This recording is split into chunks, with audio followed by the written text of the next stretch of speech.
తెలంగాణ వాళ్ళు తాగుబోతులు. ఈరోజు ఒక 1000 రూపాయలు సంపాదిస్తే మళ్ళీ 2 రోజుల దాకా పనికి రారు. తాగి తిని పడుకుంటారు. 10 గంటల దాకా లేవరు అనేది అనే వ్యాఖ్యలు చేశాడు. అది తీవ్రంగా అభ్యంతరకరమైన విషయము.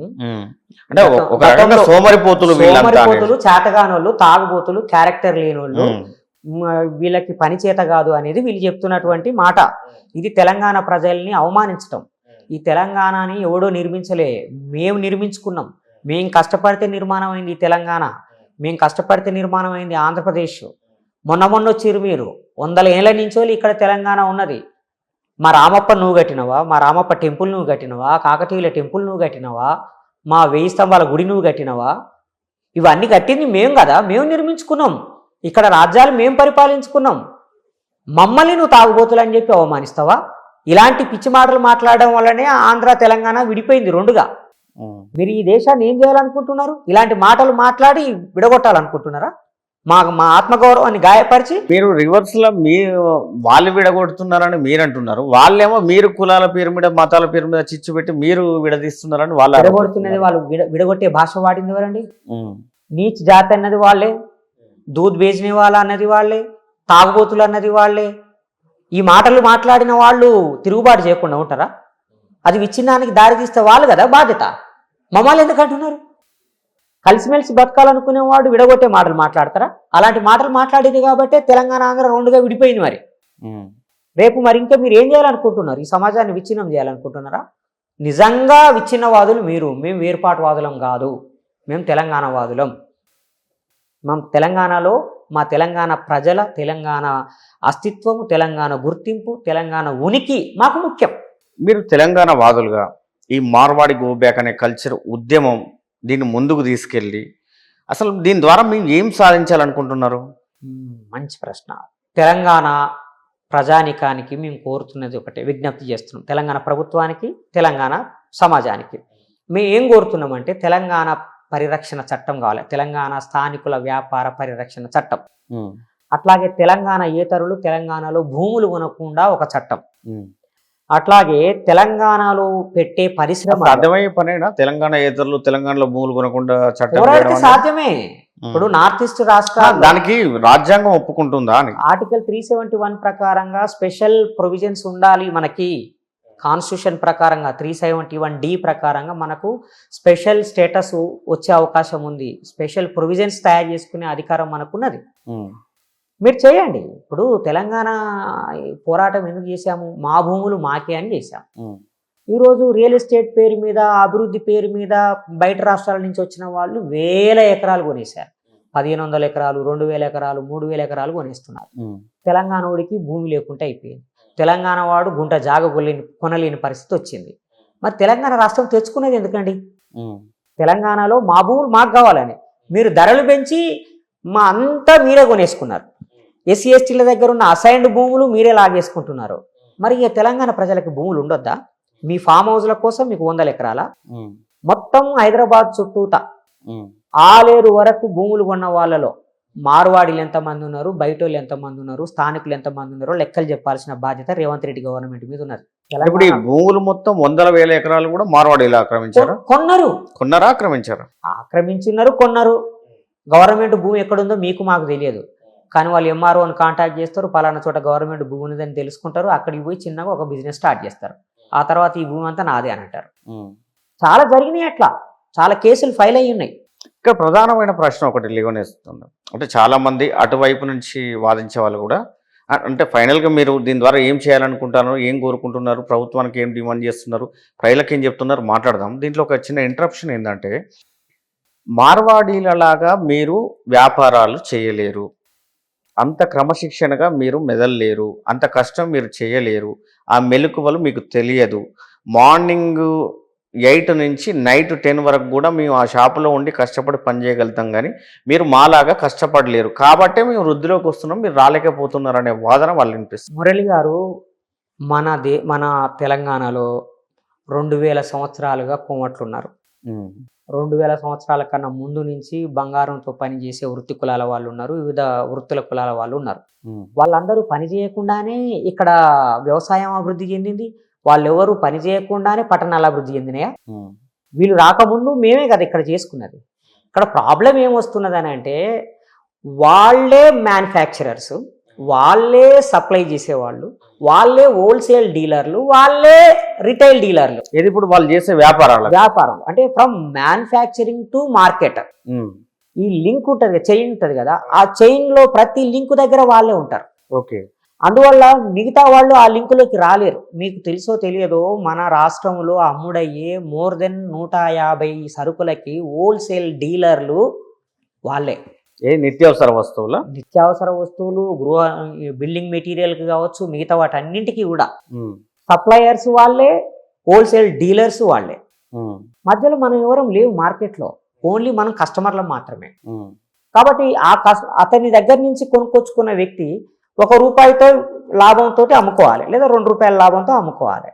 అదే మార్వాడి వెళ్ళి మ్యానుఫ్యాక్చరింగ్ యూనిట్ తోటి మాట్లాడుకొని లేదా సప్లయర్ తోటి మాట్లాడుకుంటే ₹100 వస్తున్నాయి అని ₹50కి అమ్ముతాడు. మనం యాడ్ నిలబడతాం అక్కడ. ఇక్కడ అది కదా. కానీ ప్రొడక్షన్ మీద మోనోపాలి, సప్లై మీద మోనోపాలి, మార్కెటింగ్ మీద మోనోపాలి, అది సమస్య. అట్లాగే మీరు బయట దేశాల నుంచి చాలా కంపెనీలు వస్తున్నాయి కదా, మరి వాళ్ళని ఎందుకు గ్లోబలైజేషన్ మూలాన మన రాష్ట్ర ప్రభుత్వాలే విదేశాలకు పోయి పెట్టుబడులు పెట్టండి మా రాష్ట్రాలలో అని ఆహ్వానిస్తున్నారు అంటున్నారు కదా. చంద్రబాబు నాయుడు కాలంలో కూడా మన దగ్గరికి చాలా కంపెనీలు వచ్చినాయి, రాజశేఖర రెడ్డి కాలంలో చాలా కంపెనీలు వచ్చినాయి, మన కేసీఆర్ కాలంలో వచ్చినాయి. 15,000 కంపెనీలు ఇక్కడ మేము ఏర్పాటు చేసిన పెట్టండి, రాయితీలు ఇస్తాము, 15,000 కంపెనీలు రిజిస్టర్ అయినాయి. 15,000 కంపెనీలు పనిచేస్తున్నట్టుగా గవర్నమెంట్ లెక్కలు చెప్తున్నది. వాటి సీఈఓలు ఎవరు, వాటి ఎండీలు ఎవరు, వాటి హెచ్ఆర్లు ఎవరు, వాటి రిక్రూట్మెంట్ ఏజెన్సీ ఎవరు, అందులో పనిచేస్తున్న ఎంప్లాయీస్ ఎవరు? ఇప్పుడు ఫేస్బుక్ ఉంది, ఫేస్బుక్ ఇండియన్ సీఈఓ ఎవరు? ఇన్స్టాగ్రామ్ ఉంది, దాని ఇండియన్ సీఈఓ ఎవరు?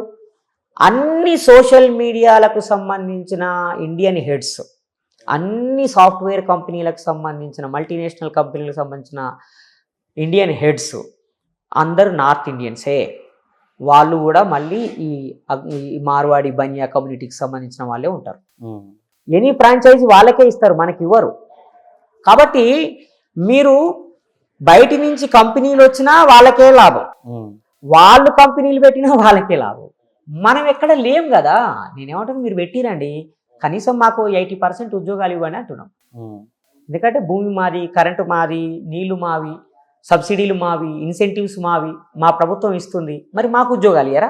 ఇప్పుడు సరే, అది మాట్లాడదామండి. ఇప్పుడు మార్వాడి గో బ్యాక్లో ప్రధానంగా మీరు సౌత్ ఇండియా అనేది కూడా మెన్షన్ చేస్తూ ఉన్నారు, నార్త్ ఇండియా సౌత్ ఇండియా అనేది కూడా మెన్షన్ చేస్తూ ఉన్నారు.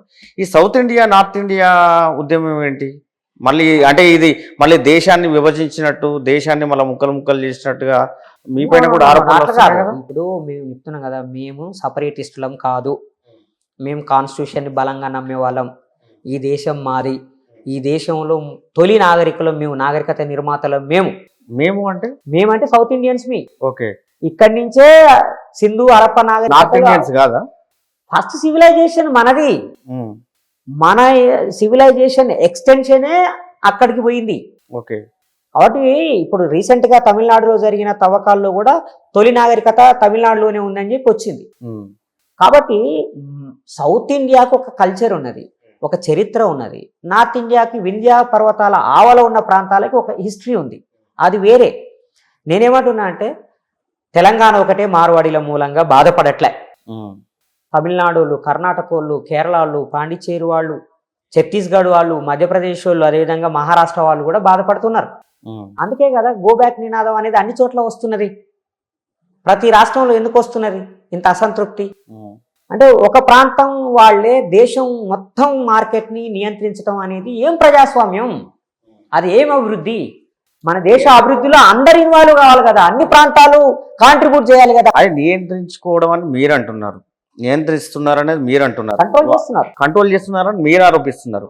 వాళ్ళు అనేది ఏంటి? మేము పొట్టకూటి కోసం వచ్చి ఇక్కడ మేము స్థిరపడి ఇంకా ఇక్కడ వ్యాపారం. వాళ్ళే ఏమంటున్నారంటే 42% మేము కాంట్రిబ్యూట్ చేస్తున్నాం అని అంటున్నారు. ఒక సింగిల్ కమ్యూనిటీ, చాలా చిన్న కమ్యూనిటీ 42% కాంట్రిబ్యూట్ చేయటం ఏందండి? మరి మిగతా సమాజం అంతా ఆ ఆర్థిక వ్యవస్థ బయట ఉన్నట్టే కదా. మిగతా సమాజం అంతా కాంట్రిబ్యూట్ చేసి ఇండియాని నిర్మించుకోవాలి. ఒక్క కమ్యూనిటీ మాత్రమే కాంట్రిబ్యూట్ చేస్తే అది మోనోపలి, అది మార్కెట్ మీద మోనోపలి అని అర్థం.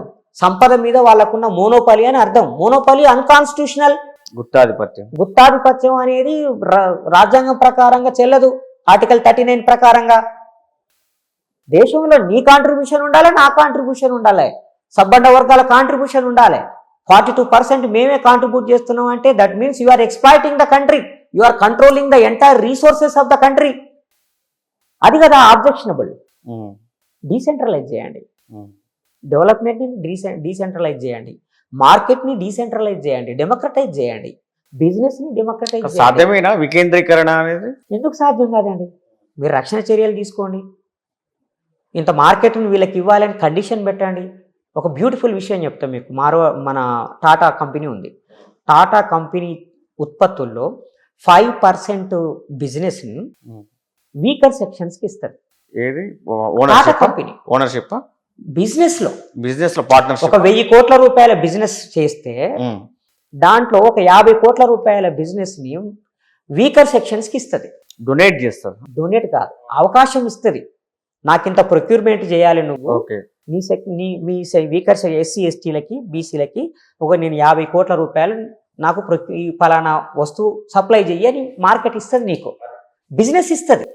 నువ్వు అట్లా బిజినెస్ ఇవ్వు. నువ్వు మార్వాడీలు బంగారం బిజినెస్ చేస్తున్నారు, ఉదాహరణకి ఒక 1000 కోట్ల రూపాయల బిజినెస్ చేస్తున్నారు. ఆ 1000 కోట్లలో ఒక 300 కోట్లు మా తెలంగాణ వాళ్ళకి ఇవ్వండి, బిజినెస్ చేయండి అని. తెలంగాణ కాదు, మొత్తం మన తెలంగాణలో జరుగుతున్న ఒక్క సంవత్సరం జరిగే బంగార వ్యాపారం లక్షల కోట్లు ఉంటుంది. దాంట్లో ఒక 1000 కోట్లు మా స్థానిక వ్యాపారులకు ఇవ్వండి. అది డీసెంట్రలైజేషనే కదా. కాటన్ బిజినెస్ ఉంది. మనం పండించే కాటను గుజరాత్కు పోయి ప్రాసెస్ అయ్యి వస్తువుగా బట్టగా తయారయ్యి అదే బట్ట మళ్ళా మార్వాడి షాపులలోకి వస్తుంది. పంట పండించిన రైతు, మన పత్తి పండించిన రైతుకి సరి అయిన ధర రాదని పురుగుల మందు తాగిసేస్తాడు. కానీ వస్త్రం అమ్మినటువంటి ఏ మార్వాడి అయినా పురుగుల మందు అమ్మి తాగి సచ్చిండా? పత్తి పండించినోడు వస్తున్నాడు కానీ బట్ట అమ్మినోడు చావలేదు కదా. బట్ట నేసిన మా పద్మశాలి చచ్చిపోయాడు, కానీ సూరత్ నుంచి భీమండి నుంచి బట్ట తీసుకొచ్చి అమ్మిన మార్వాడి చచ్చిపోయిందా ఎవరైనా? చచ్చిపోలే. అందుకని నేనేమంటున్నానంటే ప్రొడక్షన్ని డీసెంట్రలైజ్ చేయండి. సమస్త వస్తువులు గుజరాత్, అహ్మదాబాదు, సూరత్లోనే ఎందుకు తయారు కావాలి? హైదరాబాద్లో తయారు కావచ్చు కదా. అందుకని మ్యానుఫ్యాక్చరింగ్ డీసెంట్రలైజ్ కావాలి, మార్కెట్ డీసెంట్రలైజ్ కావాలి. ఓకే, ఫైనల్గా చెప్పండి, మీరు మార్వాడిస్ నుంచి ఏం కోరుకుంటున్నారు, ఏం డిమాండ్ చేస్తున్నారు? ప్రభుత్వం నుంచి ఏం కోరుకుంటున్నారు, ఏం డిమాండ్ చేస్తున్నారు? ప్రజలకు ఏం అప్పీల్ చేయదలుచుకున్నారు? ఎస్, మార్వాడీలు స్వచ్ఛందంగా కొన్ని విషయాలకు కట్టుబడి ఉండాలి. ఏంటవి? ఒకటి, వాళ్ళు 5 లక్షల జనాభా ఉన్న పట్టణాలకి మాత్రమే పరిమితం కావాలి. అంతకన్నా తక్కువ ఉన్న పట్టణాలకి దయచేసి రావద్దు. వచ్చిన వాళ్ళు ఆగిపోండి, ఇంకా కొత్త వాళ్ళు రావద్దు. మండల కేంద్రాలకి రాకండి. మండలాలలో ఇప్పటి వరకు వచ్చిన వాళ్ళు చాలు, ఇక రాకండి కొత్తగా. అట్లాగే గ్రామాల్లోకి అసలే రాకండి. గ్రామాల్లోకి వచ్చిన వాళ్ళు వెనక్కి వచ్చేయండి, మీరు పట్టణాల్లోకి వచ్చి వ్యాపారం పెట్టుకోండి. ఎందుకంటే గ్రామాల్లో ఉన్నటువంటి మా కుమ్మట్లు, ఇతర కులాల వాళ్ళు, వ్యాపారం చేసుకునే వాళ్ళు బతకాలి. అదేవిధంగా మీరు నకిలీ దందాలకి పాల్పడకండి, జీరో దందాలు చేయకండి, ప్రభుత్వాలని అధికార యంత్రాంగాన్ని లోబర్చుకోకండి, ప్రజలతోటి సత్సంబంధాలు కలిగి ఉండండి. మీరు ఇన్ని సంవత్సరాలు తెలంగాణలో బతికి తెలంగాణ భాష రాదు, మీకు తెలంగాణ కల్చర్ తెలియదు, పక్కింటితో కూడా మీకు సంబంధం లేదు, పక్క బజార్లో ఉన్నోడితో కూడా మీకు సంబంధం లేదు.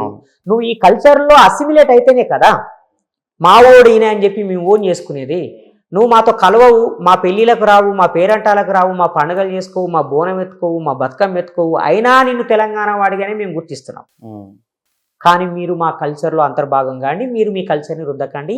మార్వాడీలు మమ్మల్ని దూషించటం ఆపండి, తాగుబోతులు అనడం ఆపేయండి, చంపుతాం కొడతాం అని చెప్పి ఇట్లాంటి బెదిరింపులకి దిగకండి. మీరు చంపితే సచ్చిటోళ్ళు ఎవరు లేరు ఇక్కడ.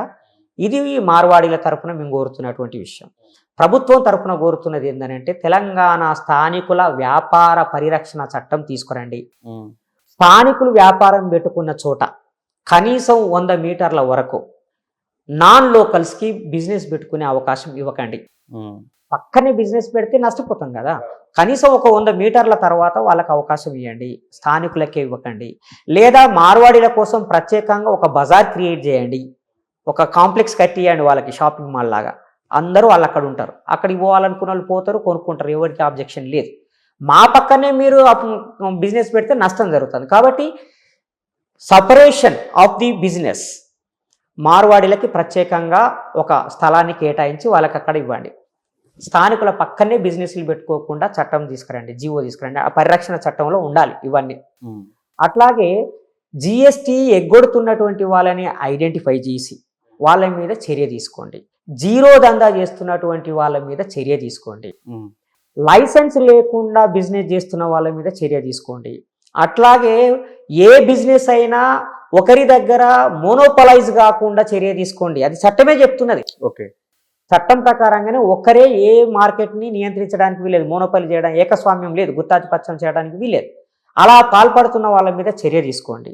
ముఖ్యంగా మార్వాడీల మామూళ్ళ కోసం ఆశపడి స్థానికులని ఇబ్బంది పెట్టే, స్థానిక వ్యాపారులను ఇబ్బంది పెట్టే పోలీసులనైనా, ట్రాఫిక్ వాళ్ళనైనా, సేల్స్ ట్యాక్స్ వాళ్ళనైనా, ఇతర ఏ ఆఫీసర్ మీదనైనా చర్య తీసుకోండి. ఎందుకంటే మీకు జీతాలు ఇస్తున్నది తెలంగాణ ప్రజలు, తెలంగాణ కోసం చేసేవాళ్ళు. అట్లాగే రాష్ట్రంలో స్థానికులు ఎంతమంది ఉన్నారు, స్థానికేతరులు ఎంతమంది ఉన్నారు అనే లెక్కని స్పష్టం చేయండి. మార్వాడీలు ఎంతమంది ఉన్నారు, ఇతరులు ఎంతమంది ఉన్నారో లెక్కలు చెప్పండి. వలస కార్మికులు స్థానికులు ఎంతమంది ఉన్నారు, బయట నుంచి వచ్చిన వాళ్ళు ఎంతమంది ఉన్నారో చెప్పండి. అందుకని ఈ గణాంకాలన్నీ ప్రభుత్వం ప్రజలకి బహిర్గతం చేయాలి.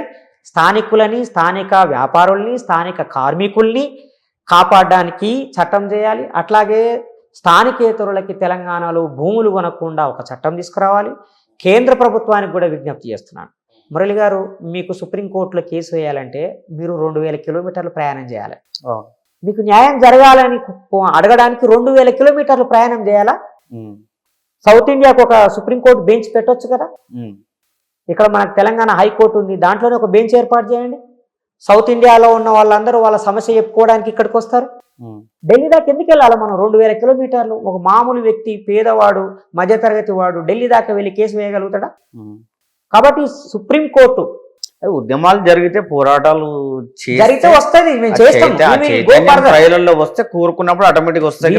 ప్రభుత్వాలు వాటంతట అవి ఇచ్చే పరిస్థితులు లేవు కదా. మేము దాన్ని టేకప్ చేస్తున్నాము. మా తిరుమావళవన్ గారు పార్లమెంట్ లో అడిగారు, హైదరాబాద్ లో సుప్రీంకోర్టు బెంచ్ పెట్టండి అని. సో రాబోయే రోజుల్లో మేము మా పార్టీ ఆధ్వర్యంలో ఆ విషయాన్ని టేకప్ చేస్తాం. సౌత్ ఇండియాకి సపరేట్గా బడ్జెట్ ఏర్పాటు చేయండి. ఎందుకంటే నార్త్ బడ్జెట్ వేరు, సపరేట్ తెలంగాణ బడ్జెట్ వేరు.